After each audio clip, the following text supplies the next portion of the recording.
Alright, so in one of my latest commercials, I did this match cut sequence, and I've been asked by a lot of people how it was actually done. So today, I'm going to show you exactly how I did it. How's it going? My name is Andrew Murphy from Down Under in Gold Coast, Australia. So if you haven't seen the full commercial that I recently shot for a Kickstarter campaign, I'll link it up here so you can go check it out. But basically, it's like this new type of deodorizer. They're doing a Kickstarter campaign for it. But I had this idea of doing a match cut sequence to basically show all the different types of spaces that this actual product can be used in. And the solution is actually much simpler than you might think, but the end result just looks freaking amazing. So the basic idea of a match cut is basically to keep something in the frame in the exact same spot while everything else around it changes. And for this commercial, I had to showcase that it could be used in like a bathroom, a restaurant, a kitchen, like a restroom, like a laundry, a dog kennel, like a bunch of different scenarios. So I actually hired out a location to shoot this commercial, and luckily there was a PowerPoint with enough space around it to actually like bring in different props and set up different scenes. So firstly, I obviously plugged in the product to the wall, and then I set up my camera so that it was exactly level with the product and facing directly at the wall. And I got a clean shot of this, just like the product by itself,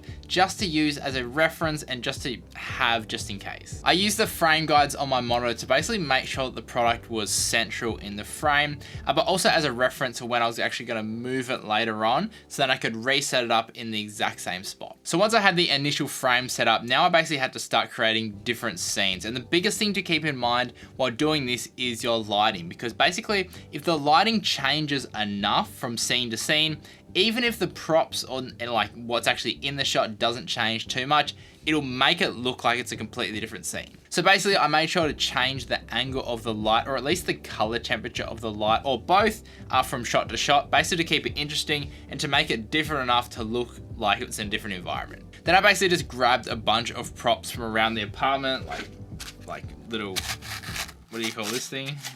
Oh no, did I just break that? Oh, I just broke that.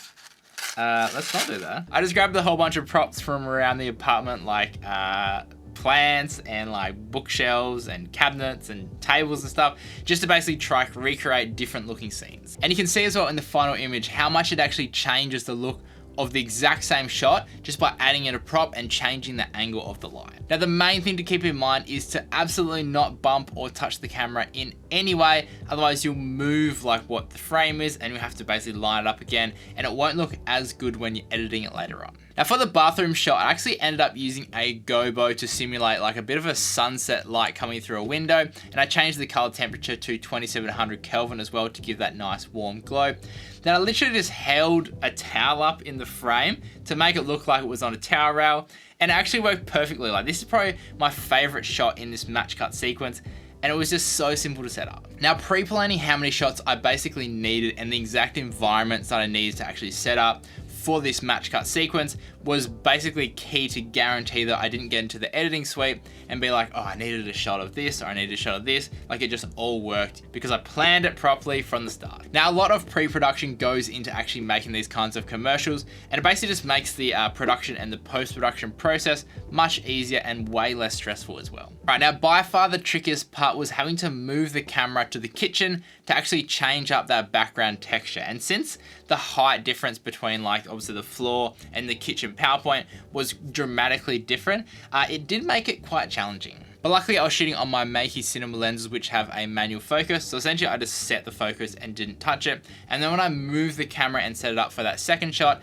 I basically just left the camera as is and moved the tripod in till it was in focus. Then I know that that distance was the same from the product that as it was before. Then again, I turned on my reference frames on my monitor to basically line it up as best as I could. Now, it wasn't 100% perfect, but I did get it pretty damn close, and it's hardly noticeable as well in the final edit, but I did have to kind of like tweak it a little bit and line it up in post to then make sure it would cut perfectly. Then basically once it was all shot, I just brought it into Davinci, cut it together and added an adjustment layer with a zoom in on top of all the clips to basically look like it's just consistently zooming in on the same product. Again, just adds a bit more of a third dimension to the clip, and boom, that's done. Like, sweet as. Anyway guys, I hope you enjoyed this quick tutorial on how to create a match cut sequence. If you did, then consider liking and subscribing to the channel. And my final advice is to basically spend as much time as you need getting the filming set up basically as good as possible before you press the record button. And it will save you so many headaches in the editing process. I promise you that. Anyway guys, stay creative and just be you. Have fun.